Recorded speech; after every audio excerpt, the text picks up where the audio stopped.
Buenas tardes desde Open Pharma. Hoy estamos con Eduardo González, responsable del Departamento Médico de Laboratorios CINFA. Bienvenido, Eduardo. Gracias, Federico. Estamos para hablar de salud de la mujer.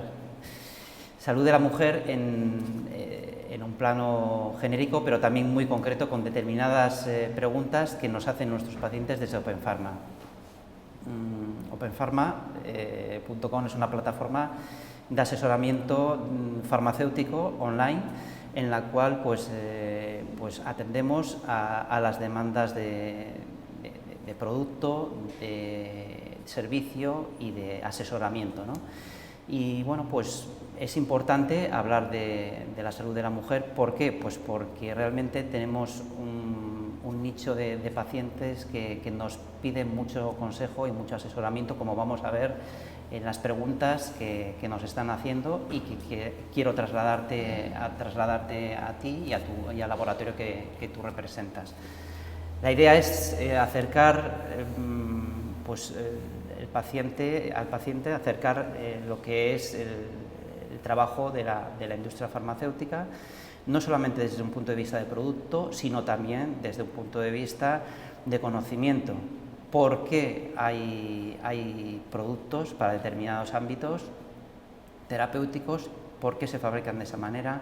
¿Por qué se hacen así? ¿Y qué finalidad tienen? Y entonces, bueno, pues desde Open Pharma estamos muy empeñados en llevar esta información exhaustiva a los pacientes. Bien, Eduardo, ¿qué aportáis ahora mismo en torno a la salud de la mujer en su conjunto? Sí, bueno, en este caso la mujer es una paciente muy habitual de la farmacia por diferentes situaciones que le afectan a la vida, ya sea el embarazo, la menopausia, aspectos relacionados con el envejecimiento, y por aspectos hormonales y genéticos, desgraciadamente sufren muchas más enfermedades o trastornos de salud en mayor medida en general que los hombres.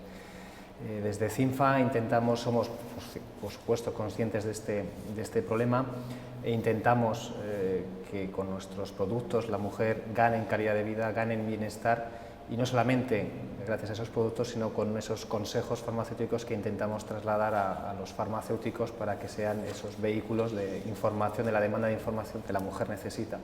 Porque existen muchas situaciones en la que no es necesaria una prescripción o un tratamiento médico. A veces la mujer demanda una información ante ciertas situaciones que van a ocurrir en su vida, y el farmacéutico está perfectamente capacitado para atender a esa demanda de información y favorecer y facilitar ese consejo a la mujer para una mejor calidad de vida. En esta serie de consejos que estáis fomentando, en la que estáis profundizando, pues hay distintas problemáticas dentro de la mujer, y en algunos seguramente tenéis cuantificado que sean más importantes que otros. ¿Me podrías enumerar de forma concisa un poco los aspectos con los que estáis trabajando más y que estáis detectando que se deben de apuntalar un poco más en profundidad? Sí, lógicamente uno de ellos es la menopausia. Obviamente es una situación de la vida que todas las mujeres van a padecer en algún momento. Esta circunstancia hace que haya una serie de cambios físicos, psicológicos, emocionales, y es importante, como digo, no solamente aliviar esos síntomas, los típicos sofocos o sudores comúnmente conocidos, o insomnio u otros problemas, sino también favorecer que a través de una serie de hábitos mejoren algunos aspectos que pueden verse después perjudicados, como puede ser el corazón, los huesos, etc. Otro aspecto fundamental es el embarazo y el envejecimiento. Sabemos que existe una de las situaciones que se llaman las piernas cansadas o la insuficiencia venosa crónica, que afecta al 50% de las mujeres, a una de cada dos, y es uno de los problemas más habituales en cuanto a su sintomatología y a problemas de calidad de vida e incluso de calidad emocional. Hemos hecho incluso estudios internos donde hemos visto que hay ciertas mujeres que tienen vergüenza de enseñar sus piernas porque tienen varices o tienen piernas, digamos, con úlceras o edematosas o hinchadas. Es donde estamos trabajando, mejorar esa calidad de vida fundamentalmente en insuficiencia venosa, en menopausia, en algunos aspectos del envejecimiento, y es ahí donde intentamos mejorar con esos productos esa calidad de vida y potenciando una vez más el consejo farmacéutico. Has hablado de la menopausia. Profundizando un poco más en la menopausia, habéis sacado un método de detección, de proceso de inicio de la menopausia. ¿Me puedes explicar un poquito en qué consiste este método y bueno, pues, y qué resultados está teniendo hasta la fecha? Sí, sabemos que la transición del periodo reproductivo de la mujer al periodo no reproductivo no es algo que aparezca de forma brusca. Suele haber un periodo de transición que suele empezar hacia los 40 años aproximadamente y que desemboca en la famosa menopausia, que en general es hacia los 50. Durante esos años pueden originarse los primeros síntomas, fundamentalmente sofocos, insomnio, reglas más largas, abundantes ciclos cortos, problemas de piel, problemas de memoria, etc. Entonces es importante en estos aspectos, en estos años, dotar a la mujer de esa información. Hay muchas mujeres que con 40-45 años están sufriendo esos primeros síntomas y no saben por qué es. Ahí es importante, digamos, detectar los niveles hormonales de FSH, que es lo que hace este test, y bueno, para saber si esta persona está en transición a la menopausia o si no está en transición a la menopausia. Y gracias a ese conocimiento podemos ofrecer una serie de consejos nutricionales y hábitos de vida para mejorar esa calidad de vida y para explicarle también lo que va a sucederle a la mujer en unos años. ¿Ese test que estáis comercializando es un test de autodiagnóstico? ¿Lo puede hacer una mujer en su casa y puede tomarle una muestra y se determina en orina, ¿no? Es un test de autodiagnóstico y lo puede hacer la mujer, es como un test de embarazo, digamos, con orina de la mujer. Se suele hacer en los primeros días de lo que puede suponer un periodo, el periodo de la mujer, y detecta de forma cualitativa si estamos o no, si está la mujer o no en transición a la menopausia a través de una analítica. De acuerdo. Tenemos muchas preguntas respecto a la salud de la mujer, especialmente en los procesos sintomáticos, como son las infecciones de orina. Indudablemente, una de las preguntas más habituales es que en una mujer, cuando se pone en contacto con Open Pharma, ¿qué tiene que hacer cuando tiene una infección de orina y qué medidas a tomar para restaurar otra vez su normalidad? Sí, las infecciones urinarias son muy habituales en la mujer, tienen un componente repetitivo, pueden darse incluso hasta 3 o 4 episodios al año, y suelen suceder en mujeres al principio hacia los 18 o 20 años, más o menos jóvenes, por el inicio de relaciones sexuales. Hay otra fase en el embarazo donde también puede haber un aumento de estos episodios. En la menopausia ocurre otra vez y ya desciende hacia el envejecimiento, no hay tantos casos de infecciones urinarias.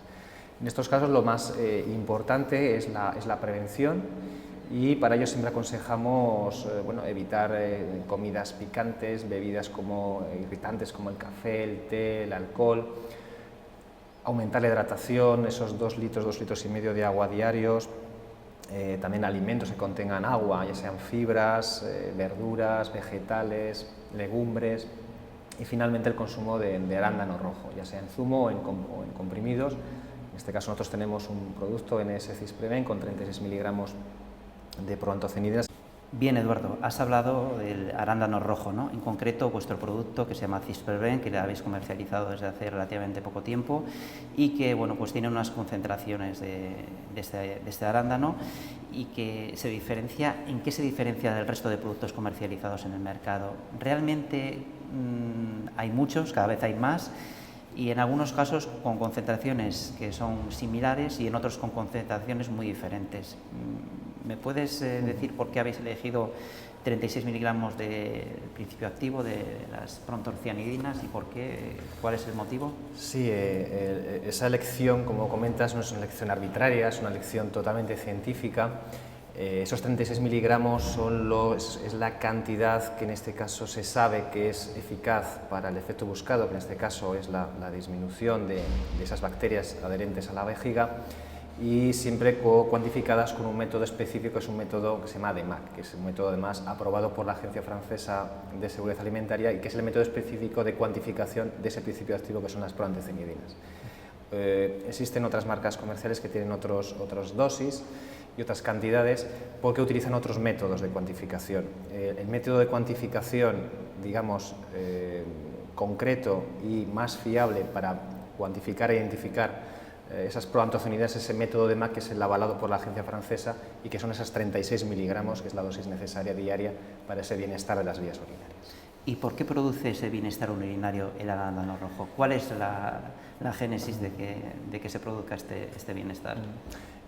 Lo que hace este activo, las proantocianidinas, es unirse a la E. coli, que es la bacteria causante de la infección urinaria. Evita que se pegue la bacteria a la pared de la vejiga, ya que cuando esta bacteria se pega a esa pared de la vejiga, se adhiere, se genera una serie de toxinas, y esas toxinas son las responsables de los síntomas típicos de la infección urinaria: el picor, el escozor al orinar, el ir frecuentemente al baño, incluso la sangre en orina. Es lo que hace el arándano, evitar, como digo, que se adhieran, que se peguen esas bacterias a la pared de la vejiga. Al no pegarse, se quedarán en la orina de la vejiga, que es el lugar donde se almacena esa orina, y al miccionar se eliminarán por el chorro urinario. ¿Esto se puede utilizar de forma paralela a un tratamiento farmacológico de una infección severa de orina o no? ¿O hay que tomarlo de fase preventiva solamente? ¿O cómo tomarlo? Lo que se aconseja es, en tratamiento agudo, una infección urinaria aguda, siempre tratamiento antibiótico de forma complementaria, un arándano, para favorecer y potenciar ese efecto. Generalmente siempre decimos que mejor por las noches. ¿Por qué? Porque es cuando más orina se concentra en la vejiga y va a favorecer después la eliminación de estas bacterias. Y en tratamientos preventivos, ya hemos dicho anteriormente que es una de las características de la infección urinaria, es esa repetición, y en muchas mujeres puede ocurrir hasta 3 o 4 veces. Lo que recomendamos es un comprimido a diario, también por las noches, durante 30 días, y repetir cada 3 o 4 meses aproximadamente, hacer ciclos de 3 o 4 veces al año preventivos para evitar infecciones recurrentes. Esto además está avalado por estudios científicos que se han visto donde este tipo de tratamiento disminuye la repetición de infecciones urinarias. Tenemos muchos pacientes que tienen un DIU y que nos comentan que tienen pues, infecciones urinarias repetitivas. ¿Qué les podemos comentar o qué podemos aclarar respecto a esta mayor sensibilidad? Efectivamente, hay tratamientos anticonceptivos que pueden ser algo irritantes, y debido a esa irritación puede producirse, pues infecciones urinarias. Ahí lo que recomendamos es que se consulte al ginecólogo, que le explique el caso, y el ginecólogo sea la persona, responsable de cambiar ese anticonceptivo a otro anticonceptivo, y por supuesto siempre de forma complementaria los consejos que antes hemos dicho de beber más líquidos de agua, el arándano como método de prevención, y por supuesto alimentos ricos, como digo, en este elemento líquido, el agua, y fibras, verduras, una alimentación más sana, y evitar esas sustancias o alimentos picantes que están detrás también de la generación de infecciones urinarias. ¿Podría ser el tratamiento de forma indefinida o hay que hacer sesiones y luego parar y luego volver a retomarlo?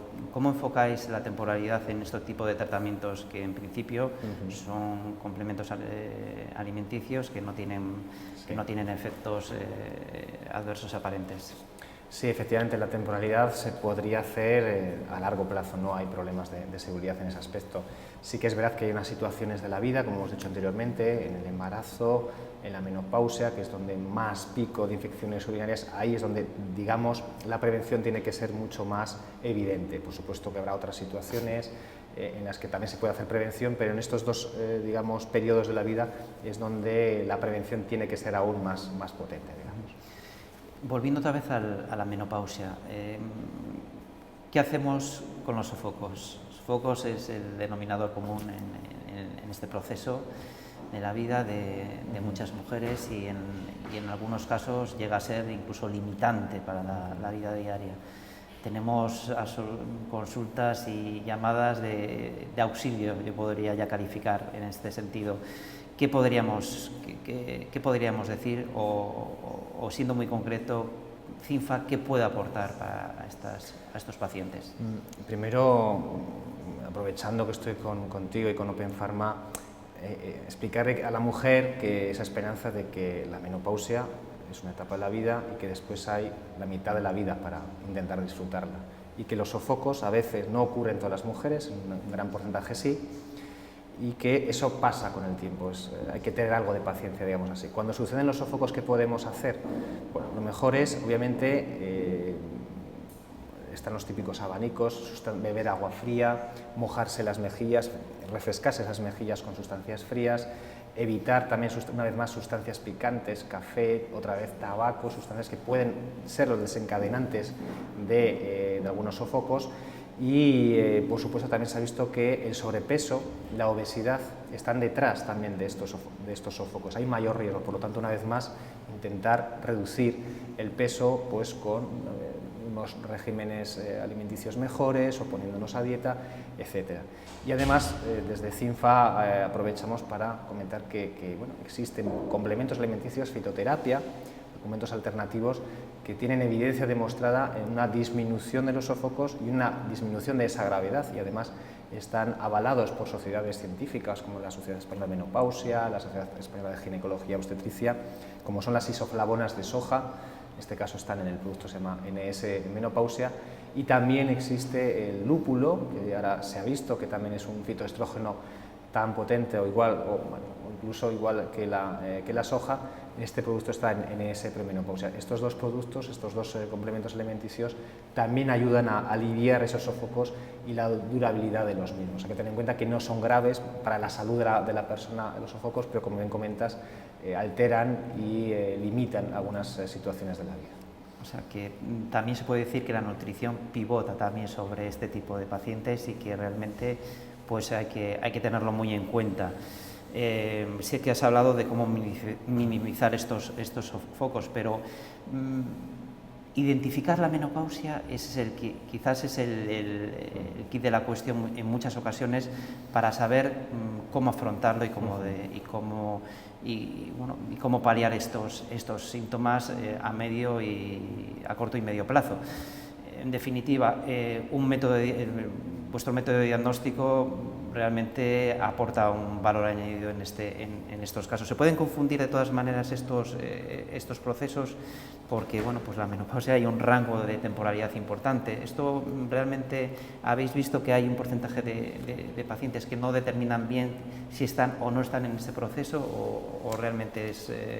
Es importante que cuando el farmacéutico realice esta prueba sepa la persona que tiene delante. En este aspecto es fundamental la edad, recomendamos a partir de los 40 años, ya que podría haber un falso, si se hace antes, podría haber falsos positivos y tienen que ver con otros aspectos de la infertilidad, un ovario poliquístico, etc. Y por eso recomendamos a partir de los 40 años y mujeres que ya tengan esos primeros sofocos o alteraciones de la memoria o insomnio, o situaciones en las que, bueno, reglas, como digo, más largas, más abundantes, los ciclos más cortos. Es el tipo de población, digamos, tributaria de que el farmacéutico detecte si está en esa transición a la menopausia y sea, por lo tanto, esa persona la que le deba aconsejar sobre esa información que va a necesitar para afrontar la menopausia. Respecto a las molestias vaginales, esto es una pregunta también que suele estar muy presente en nuestra web y realmente nos piden mucho asesoramiento. ¿Qué es lo que puede hacer un paciente con molestias vaginales, tanto de tipo infeccioso, pues de diferente naturaleza? ¿Qué es lo que podemos recomendar en este tipo de pacientes? Es importante cuidar esa flora vaginal, ese ecosistema microbiano que tiene una especial importancia y cada vez se está estudiando más esa importancia de ese ecosistema, incluso en situaciones de fertilidad, de implantación embrionaria, etc. Y lo que se debe de hacer es también, como digo, cuidarla a través de la nutrición y otros aspectos higiénico-dietéticos. Está claro que hay ciertos anticonceptivos y ciertos métodos anticonceptivos que pueden provocar irritación de esa pared vaginal, existen situaciones en las que puede haber infecciones vaginales, existen situaciones en las que incluso una higiene excesiva o productos, jabones irritantes o con pHs que no sean los adecuados pueden generar un desequilibrio de esa flora vaginal y que ocurran las famosas vaginitis y vaginosis, con un predominio de picor, de escozor, incluso de secreciones vaginales malolientes, y que pueden originar también otro tipo de problemas y de limitaciones en la calidad de vida.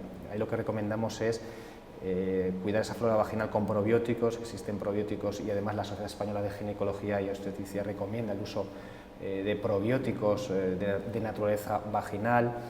En este caso nosotros tenemos NS Femibiotic, y también una serie de consejos generales, por supuesto esa alimentación variada y equilibrada, el uso de jabones que no sean irritantes, el uso de métodos anticonceptivos que preserven la flora vaginal. Para eso hay que consultar mucho al ginecólogo.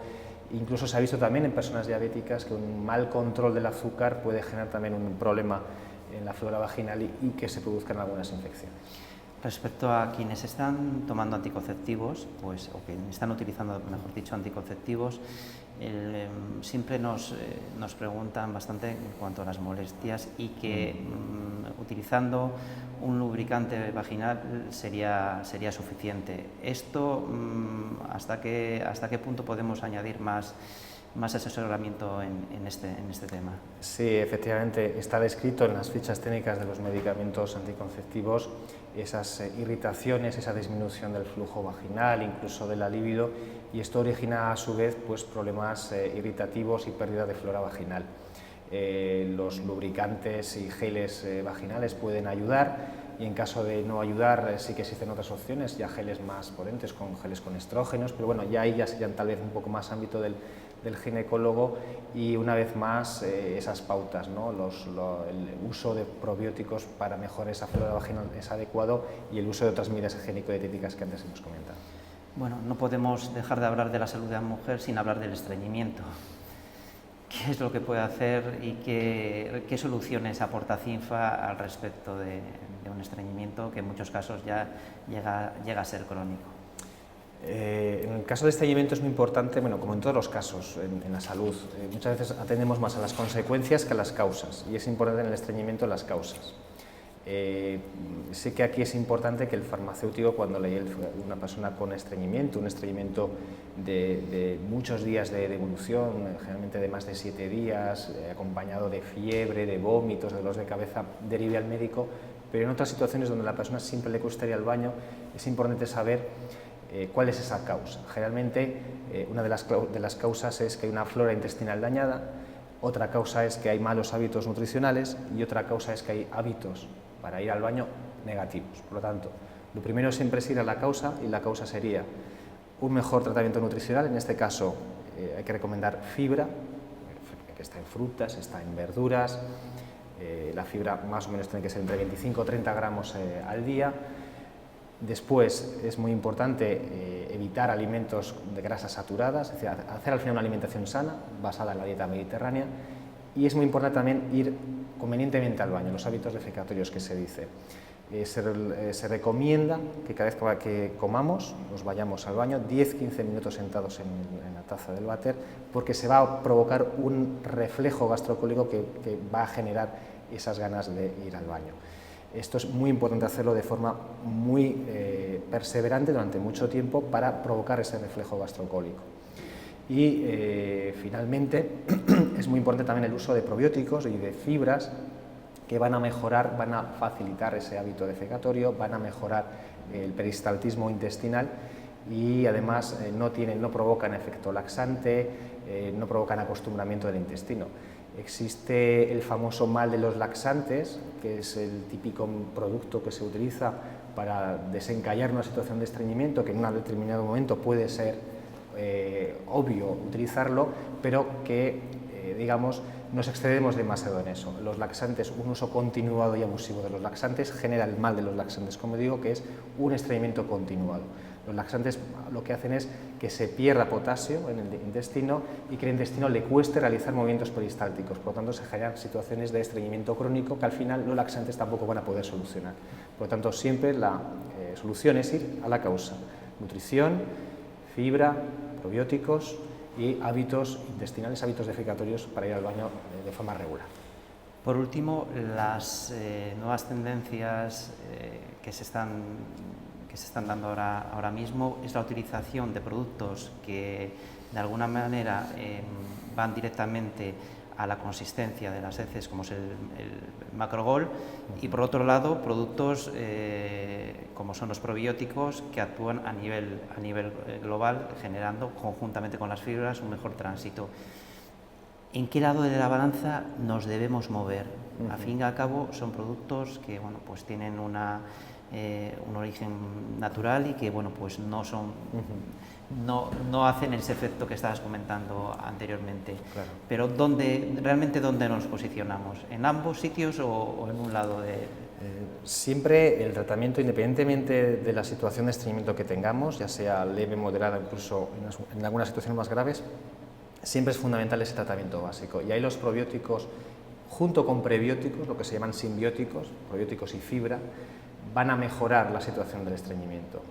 Nosotros tenemos NS de Fembiotic, que contiene probióticos, en este caso Bifidobacterium lactis, que es el probiótico con más evidencia científica en estreñimiento. Lo que hacen los probióticos es disminuir, a través de una serie de sustancias, disminuir el pH del intestino. Al disminuir el pH se provoca un aumento del peristaltismo, del movimiento intestinal, que es el que va a favorecer que la masa fecal, las heces, sean eliminadas, y las fibras lo que hacen es humedecer el intestino y favorecer que esa masa fecal, esas heces, sean más grandes en tamaño, y una vez que toquen a la pared intestinal se generen también esos movimientos peristálticos y además sean heces mucho más blandas gracias a esa humectación. Como digo, en cualquier tipo de tratamiento del estreñimiento, ya sean en tratamientos básicos, en tratamientos donde se utilicen otro tipo de productos, siempre tiene que estar acompañado, como digo, de esos hábitos nutricionales, de esos probióticos y de esa fibra y de esos hábitos defecatorios. De acuerdo, Eduardo, pues muchísimas gracias por estar aquí presente en openfarma.com, a ti y al Laboratorios Cienfa y a nuestros pacientes. Hasta la próxima. Muchas gracias.